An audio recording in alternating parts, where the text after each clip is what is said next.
Welcome back to the bonus live edition today. We're streaming it live again today for the second time. See, I'm a hard-working man, me. But today is Shrove Tuesday. It's not that I'm religious or anything, but by God, do I love a good pancake. So, now I've spoken to many people over the last few days about pancakes, and some people like them, some people hate them.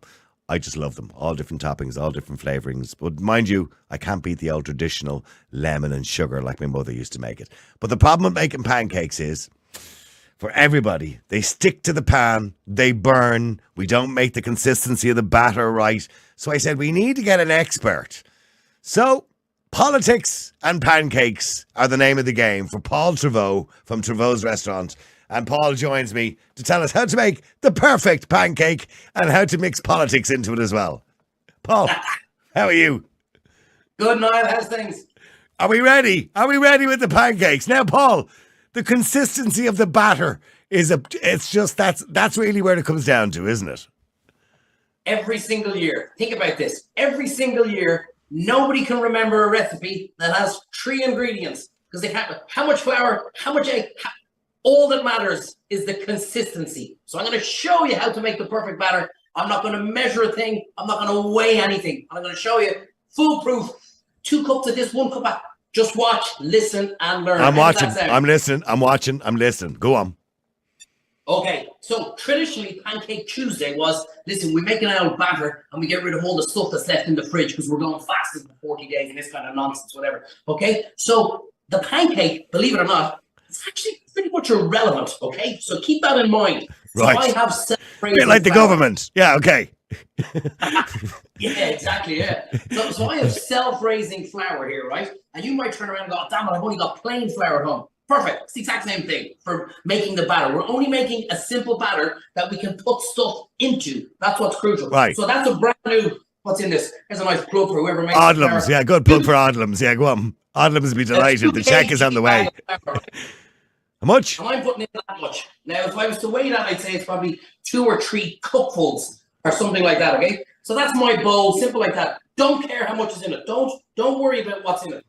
And I have large eggs, so I'm putting in 1. If I had medium eggs, how many would I put in, Niall? You would put in 2 or 1.5. You see, this is simple. This is like being back in preschool. Okay, so pack your egg into it. But see, Paul, you don't understand. I normally just go into Tesco's and buy the pancake mix. You know what I mean? But it's not as good as me mother's. Yeah. You know what you're buying? Do you know what you're buying when you do that? What? You just bought a flour and egg. Because all you do is add milk into it. So I know, yeah. So don't be buying that muck. You have it in the house anyway as it is, right? Right. And I know people, this is why I want people to learn how to cook. Because once you see this, well then all of a sudden, like, you don't need to think about it. Like next year you'll be going, what's the recipe? You don't need to remember. It's the consistency. Flour, egg, and milk. Now you'll have your experts who'll say put in a bit of melted butter, put in a bit of sugar, put in a bit of this, put in nothing. Okay. So I've put in my flour, I don't know how much, about 2-3 cups, 1 large egg or 2 small eggs, medium eggs. And we start off, that's about 300 mils of milk. Because everybody still wants a recipe, but don't. Right. And what we do is, and this is what's crucial. Now, can we just pretend now it's the Green Party and just give it a good battering and a whisking? Well, I tell you what, I say the Green Party are making no pancakes at the moment because they're all going, how did we get that bottle bank so bloody wrong? Huh? I did see the picture you put up online of these, of course, the recycle and return centres with all the empty bottles all over the place. Oh, clearly these things aren't working properly, are they? Absolutely clueless. Bullshit. It's bullshit. We all know it's bullshit, but there you go. It's just a way of charging people more money. It's actually, you know what it is? It's a way of charging us what we used to do in the past and pay for anyway, which was recycling bottles. We were putting them into recycling boxes anyway. Look at my bowl there now. Oh, I'm looking at it. You see the way it's mixing in there. Now, is that watery or is it thick? Just lift the whisker. It's kind of like a ready bread. But I'm going to put in a little bit more milk into it. Don't worry, I'll show you the whole consistency. See there, look. Right, so okay. I'm looking. No miracle for this. You don't need to put it through sieves. Just keep whisking and the lumps come out. So I could use that batter, but I want to make it just a little bit more because I'm making more of a kind of a crepe as opposed to a pancake. So I'm going to explain to you how you make all the fluffiness. So I'm just putting about another mouthful of milk just to loosen it up a little bit more. Right, okay. These are all little tricks I want to show you. So you can see that now, look. So keep mixing it in. And you can see that is my perfect batter. See that? Yeah, Don't be worried about measurements. Yeah. Don't be worried about measurements. Don't be worried about how much of this and how much of that. It's the consistency. You see that? It's very liquidy. Lovely. Now, if I want to make the real fluffy pancakes, I whip up a load, maybe 2 egg whites, make them kind of meringue, and add them in, and then fluff it up and get real fluffy, not being American style. If I wanted to use buttermilk, well, people just need to think. People don't know how to think anymore. Instead of putting milk in, I put in buttermilk. So that's how you can make all these different types of good. But could you put a knob of butter in as well if you wanted to? You could if you want to. Okay. To be honest with you, I'm not too sure what it does. People will say, "Oh, it gives it a lovely color," but we're going to get a lovely color on it anyway. Because I often find when you add a knob to things, it makes a bit of a difference. Because there's a fair few knobs up there in the doll. But you can bring in the trans community for that one. Now look what I'm doing. Look what I'm doing. See this? I'm making my life so easy. Okay, I can see the consistency. It's good. It's a good consistency. Yeah. So remember what I said. That's the only. Now you don't ever need to remember what are the ingredients or what are the recipe or what are the measurements for Pancake Tuesday. Flour, eggs, and milk until you get to that consistency. It's very, very simple. Now, when my mother used to do it, she insisted that you had to leave it overnight or something like that. That's not the truth, is it? Here's what I do. Look, I had an empty bottle and a little funnel. In the ideal world, I'd have poured it into that, right? And I left it in the fridge for at least an hour. Overnight if you want to, but for at least an hour. So I'm going to get to my pan now. Now, okay, so does the pan have to be very hot? Because here's my problem. Here's my problem, Paul. When I'm making the pancakes, right? If I have the pan too hot, the bottom is burned before the top is hard enough to flip it over. But if I have it on too low, I'm going to move this here now so you can get right in and see it. Okay, but if I have it on too low, well, then it just takes too long, and the top still stays soft. And when I go to flip it over, the stuff goes everywhere. So remember the golden rule of pancakes. The first one always sticks.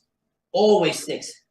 It's as if the pan is getting to know the batter. And I've got a good non-stick pan here as well. This one won't stick, but of course, the fact that we're doing it now, it's going to make it look as if I made an absolute mess of it. So just get your butter and your oil, a little bit like that, and wipe it off with a little bit of kitchen cloth. Yeah. And pour in your batter. Like so. Okay. Yeah, I got you. Very, very simple. There's no trickery here. Look. Now you get your pan. Of course, I'm doing it the wrong way so that you can see it, so I can't really see it, so I'll probably make a mess of this. Okay, so get it right around to the edge. Yeah, okay. Right around to the edges. Yeah. And leave it.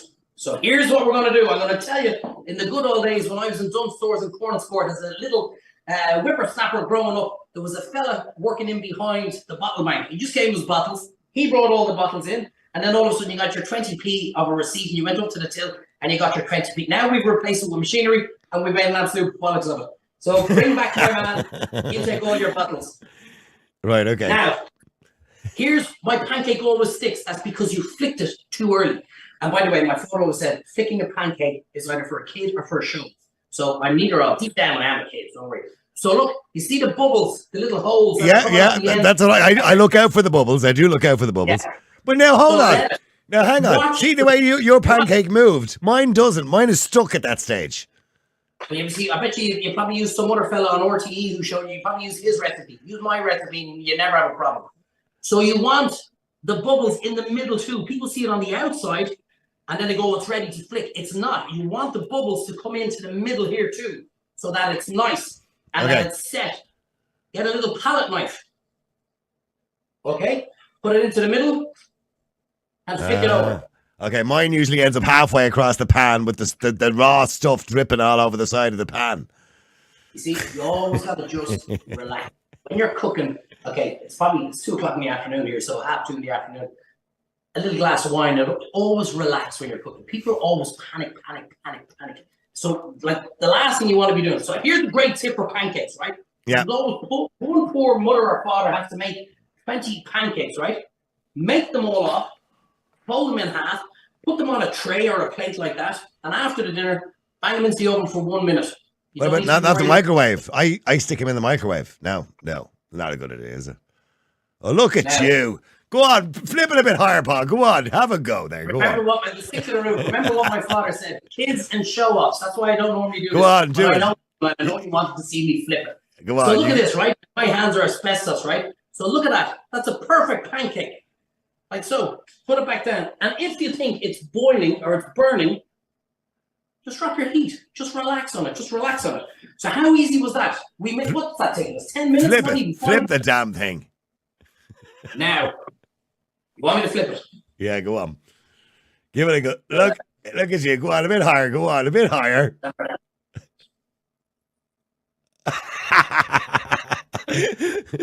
Right, well done. That was good. I'm impressed. Now, let's do one. Okay, so I've shown you how to do this, right? Yep. So now we should just give a little bit of a rub here.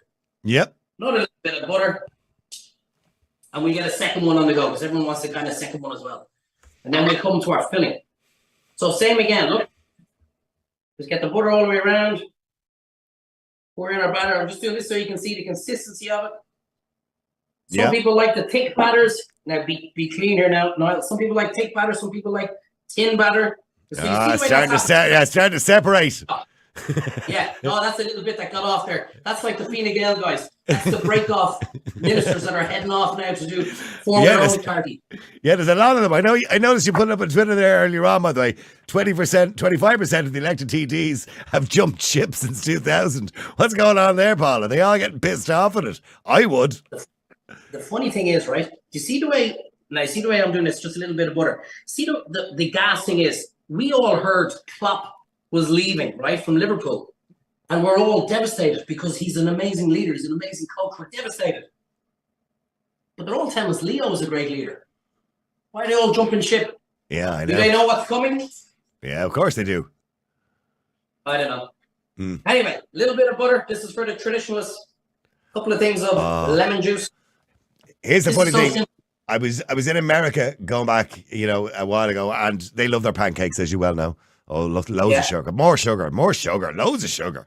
Anyway, I said to the girl in, I think it was Denny's, I ordered a thing of pancakes. I said, what topping would you like? And I said, do you have any lemon? And she went, lemon? And she looked at me like I had 10 heads. I said, yeah, lemon and sugar on for the pancakes. And she went, you don't have lemon. And then so eventually she was nice, and she went off and she came back with a full lemon and a knife for me because they didn't have lemon. It's not a thing they do. Like, it's maple syrup, of course, is the big thing over there. I have that here somewhere as well. Look, maple syrup. I'm a firm believer. Put everything into the middle of the table. Come down with your 20 pancakes on a tray, and everyone helps themselves. You know what's brilliant? Get an old Cadbury's cream egg. Wrap it up in your pancake. About 40 seconds, 30 seconds in the microwave, depending on how strong it is. And you've got the most amazing, or even like a small Snickers, or what do they call them? Mardens back in our my age. See the way, look, we have another one there on the go. That one's now called one of those American-style pancakes because I made a bit of a bollocks of it. I was too busy talking to him. I didn't spend enough time. So it's a little bit smaller like that. So perfect. Your classic lemon. Look at that. Beautiful. Oh, I'm starving. I actually feel like I need to, if I could eat that through the screen, now I would. Now, do you prefer savory or sweet pancakes yourself? Oh, do you know what?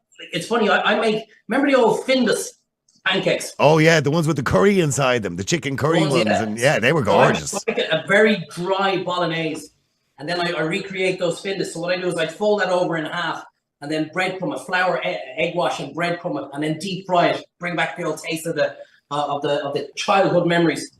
And I absolutely love them as well. But can you still get that? Can you still get those ones, those Findus? I used to love. My mom used to get me the box of the curry ones. I mean, that must be 50 years ago. I mean, they're out a long time. Delicious. Now, people, look at that. See, simple. So I just put a selection of fruit: raspberries, strawberry, blackberries, black currants, whatever you can get your hands on. Yeah. I want to give people a great tip. By the way, when you buy your berries from a supermarket, they're laced in chemicals. Bring them home, like what I do. Wash them. Put about 2 pints of water and about a tablespoon of bread soda, bicarbonate soda. Dilute all that into the water. Put your fruit into it, and then if you get a salad spinner, just to rinse it all off. Because if you buy these from a supermarket in a day or 2 days' time, they're covered in mold. Whatever way they do them, they're absolute muck. So you want to get those chemicals off. A brilliant way to do it. Isn't it amazing how if there was a caterpillar run across a raspberry, we'd be freaked out and we've no problems eating all this muck that they covered in. Anyway, that's me going off on my rant about you rant away because I'm just hungry just looking at the pancakes. I have to say that looks absolutely delicious. How simple is that? Yeah, it's amazing. So there we go. So always, and if you want to fold that up, that's right. Do you know what's beautiful? in the pancakes as well. A little bit of whipped cream. Absolutely love it. Or obviously a bit of Nutella or whatever the hell you want. I'm sick of So there's the world is your oyster. You can put whatever you bloody want into it, really, can't you? Absolutely. Whatever you want. Whatever you like. Some people say, oh, Jesus, I like strawberry jam. Don't put in strawberry jam. Are you going to eat that? Don't let that go to waste, by the way. When they come into the restaurant and they say, is there any chance I can have the sauce that goes with the halibut on my steak? And I say, but I couldn't give a shite. You're the one who's eating it. So of course you can. You can have whatever you want. Don't ever forget that. Listen to all, look at those pancakes. Oh, yeah, I was going to say, don't let that go to waste. Don't eat it, for God's sake. I have my 2 kids outside. They're on their midterm break and they're going, Dad, whatever you do, make sure you keep a few pancakes for us. So nothing will go to waste. But remember the most important thing, as I chew that, it's the consistency. Listen to what I said. Go back and have a look at that. It's flour, eggs, and milk until you get it to that consistency. So don't be coming back next year going, geez, I have no idea how to make a pancake. It's a very, very simple batter. It's a great way to use up whatever you're trying to get rid of in the fridge. That's what it was traditionally. The bag of flour that's been there all year in the bag. Yeah. Absolutely. Yeah. Well, you saw how easy that was. You see the way you see some guys now, they say make the batter, put it through a sieve. I didn't put anything through a sieve. There's a single lump in those pancakes. Absolutely delicious. I love my raspberries, I have to admit. Paul, are you going to make them? Yeah, I know I'm going to make the pancakes today. Yeah, me and the missus are going to have pancakes. Just in relation to the politics pod, you seem really pissed off at the moment, but you went a little bit quiet there for a while. Were you too busy in the restaurant, or what was going on? No, do you know what? I took a month off. We close the restaurant every January just to recharge the battery. Chill, yeah. I tried my best. Don't go on Twitter. I'll always go on Twitter. I know it's X. Sorry, Elon. Don't go on. I was going, Jesus, those muppets. And so I was trying to calm down a little bit, but when you see the bottle bank mess that's going on, when you see everything that's going on, when you see what's coming up in the referendum, and I'm not going to tell people to vote yes or no, you decide that yourself, but when you see they're making an absolute mess of things, and they're lying, and they're not telling you the truth, and they're making up stuff that's supposed to be in our Constitution that's not in our Constitution, you just kind of go, well, how hard is it to get? Everything is getting worse. I keep saying it all the time. Why is everything getting worse? And we still turn around and say the decision makers are the right guys and the good guys. At some stage, you need to turn around and actually go, Why do you think, for the first time, I'm 60 now, right? And for the first time in all my years, I have seen a government that is essentially lying to the people. No, I wouldn't be the first time. Charlie Haughey did it too. They're lying to the people. They're misinforming the public. It's like they think we're all thick or something. And they're pulling the wool over our eyes constantly all the time with misinformation. And yet they're the ones who are telling us not to be doing the misinformation. And they're doing it constantly. Why do you think this is suddenly happening? I don't know. I'm in business 21 years. I've never seen it as hard. I know a lot of small businesses are gone bust, about to go bust, are under immense pressure. They've cancelled their pensions. They've cancelled their own salaries. They've cancelled everything that they would have gotten throughout a normal year just to survive in order to keep the staff and in order to keep their business afloat. I've never seen it as bad. It's my own personal opinion. And I'm damn good at what I do. And I'm talking to a lot of other restaurateurs, and not just restaurateurs, by the way, publicans, small shops, hairdressers. Everyone is under so much pressure to the point they're going, all I'm doing is I'm just doing enough to survive. We're working 60, 70, 80 hours a week. And you turn around and say, so if I get and I don't think the government realize, if I go bust, they're still living in the 80s, 90s. They're going, that nut job Treyvaud goes bust. There's another 20, 30 people waiting to take his building and open up as another restaurant. There's not one. You look at all the towns around you now at the moment. How many empty retail spaces are there on the high street and on the main street? Because there's nobody coming up behind them to reopen it. So I think we're in serious trouble. I think we've I think you're right. I think a lot of people would be afraid to go into their own business nowadays. But most people nowadays, young people nowadays, are going into the tech industry. They're quite happy to work 9 to 5, get a nice salary out of it. They're not going to go into a business with a hard graft like yourself and many others have done over the years. So It's going to be difficult, unless they're following in daddy's footsteps or something, Well, I was only having a conversation there the other day with my kids on how you build an empire. And how you build an empire is when mom and dad turn around and say, Bill, Johnny, what do you want to do when you grow up? I'm going to be an astronaut, Mom. That's great. Don't give a shit. You're coming working with us. So that's how you build an empire, that your kids and your family continue, right? I'm now telling my kids, whatever you do, don't get involved in hospitality. It's especially self-employed hospitality. Go do your job. Go work your 40 hours a week. Take your 4 or 5 weeks holidays a year. Take your sick days, holidays that they're giving. Give all the time. You don't need to worry about VAT returns. Don't need to worry about tax returns. Don't need to worry about employers oversight. Don't need to worry about when I leave, is something flooding in them. You don't need to worry about anything. Do your job, get your salary, and off we go. Yeah, hang your coat up at 5 o'clock. Yeah, I know. You know, that's the advice I would give to any kid nowadays, because unfortunately, unless you've got a really good idea that's guaranteed to make a lot of money, unfortunately, you will struggle 100%. to be an entrepreneur in this country, or to be a businessman person in this country. Our particular industry, the restaurant industry, which is the one thing I am 100% able to talk about. The only way our industry now gets better, it's absolutely screwed. It's in the gutter right now. The only way that gets better, and this is a horrible thing to say, is that if there's 10 restaurants in one town, if 4 of them go bust, because we cannot drop our costs anymore. We've got everything rock bottom. So unfortunately, the only way we improve is that it's basically supply and demand. So if 4 out of the 10 close, and we pick up the spare customers that these other places had to pick up. That's the only way it gets better. And that's the only way it will get better, because I know a lot have closed already. A lot more are going to close again this year, because they're hoping, everyone's like myself, hoping to get a better year. And we're very lucky. I have a huge platform. I did a lot of TV stuff once. So, I mean, we're very lucky. We have a load of people coming into the restaurant. But it's still tough. It's still very tough. And I'm talking to other guys, and they're going, look, I'm down 10% on last year. I'm down 5% on the year before. If your turnover is down on last year, you're in serious trouble.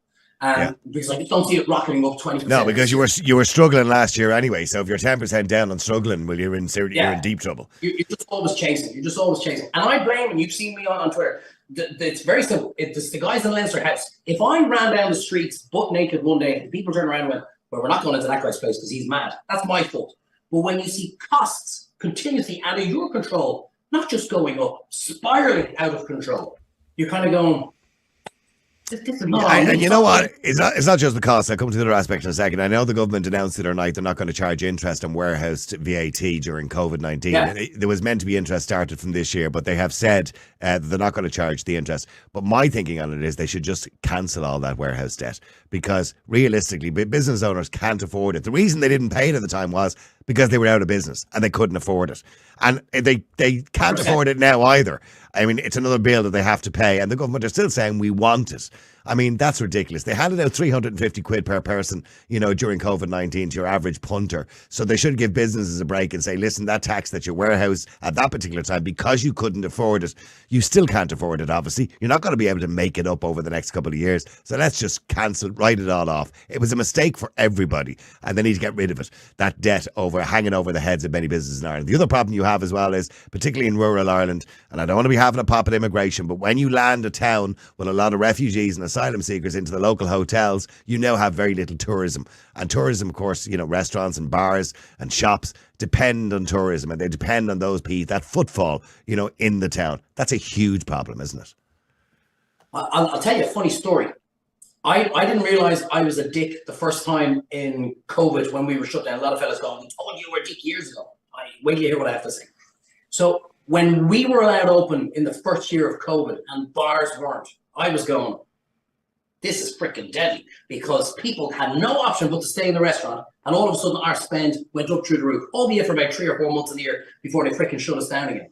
It was only the following year that they shut us down with the bars and allowed the hotels to be open, and I went, oh geez, I didn't realize how much of an asshole I was to all the publicans in the town. I should have been fighting for the publicans from day one. If I can open, they can open. Because now all of a sudden the hotels were open and they were going, this is freaking deadly. Now they can't even leave the hotel for food or drink. They're staying with us. So they had a huge season. And they were looking down at us going, until all of a sudden the hotels weren't allowed open. So when you look at emigration, the hotels and the accommodation providers that brought them in were going, I do it. This is a huge rate. I don't need staff. I don't need insurance. I don't need to pay my rates. And I get a refurb grant idea at the end of it. It's a no-brainer. So they all started doing it. The other hotels that didn't do it, now all of a sudden supply and demand, turn around and go, I can actually add 20, 30, 40, 50, 100% onto my room rate, because we've taken out 40% of the accommodation. So people want to come here, they're going to have to pay more. And they thought it was great, not realizing the consequences on the high street all around Ireland as to what was happening. So when they were open, there was still 40% less footfall coming into the towns of tourists, because they were full with immigrants and asylum seekers, which now means this year, you're seeing it in Killarney, you're seeing it in towns all around the country. Retail's going bust, bars going bust, restaurants going bust, small shops going bust. And we've also sent out that PR and that media throughout the world to say we've taken in so many refugees into Ireland. The American is going, I really want to go over there to Kerry? Do I really want to go to Galway, Westport, Mayo, Donegal? Do I really want to go in Ollie? And now they're seeing less and less, and nobody's paying that exorbitant rate that they paid last year. So even the domestic tourism was kind of going. I was in Seville there 2 weekends ago for a weekend. The most expensive meal I had was in the airport on the way home. It was for nothing. The two of us were eating at 60 I know. €60. I mean, look, you can go to Portugal for a week for the cost of going for a weekend in Ireland somewhere. Absolutely. I mean, and that's not good. Jesus. Yeah, but what really pisses me off now is people turn around and go, the restaurant's ripping them off, and this guy, we're not ripping them off. We have to do that. The waiter here is being paid twice what the waiter in Spain is. The tax, VAT, everything is much more exorbitant here than it is. The cost of doing business here is way ahead of what it is over in Spain and Portugal. And that's And then to add to that, of course, then we can go into the Green Party and getting rid of the cows out of the fields, which is going to put the price of beef up, which means the steak on the plate in the restaurant is going to go up by about 20% over the next couple of years. I mean, you know how much time I have for the Green Party. First of all, I hate being lectured in the first place, but I hate being lectured by hypocrites. Yeah. And when you've been, don't you move, don't you fly, don't you do, I can't talk now, I'm on a business flight. Where is he, by the way? Where's Eamon Ryan now? Isn't he gone over to, I don't know, Vienna or somewhere? That's where he is. He's gone over to meet Mary Robinson and somebody else to talk about nonsense for the next 2 or 3 days. And then he's back, and then he's going to Washington or wherever the hell he's going. No, he's going to Brazil for 4 or 5 days for Paddy's Day. You know what I mean? Now, don't get me wrong. Like, I think we should travel. I put up a tweet there not so long ago. When I'm Minister for Tourism, I will not be leaving Ireland. I'm going to bring 20 of my peers, my global peers, on the absolute piss around Ireland on an open-top bus, stopping off in all the small towns and having a crack. I understand why we must travel to America. We're the only country in the world that has an open invite every year to St. Patrick's Day. No. The American thing is fine, but I just don't understand every single minister having to go somewhere. Like, could you imagine if I came up to Dublin and told you Kerry was brilliant?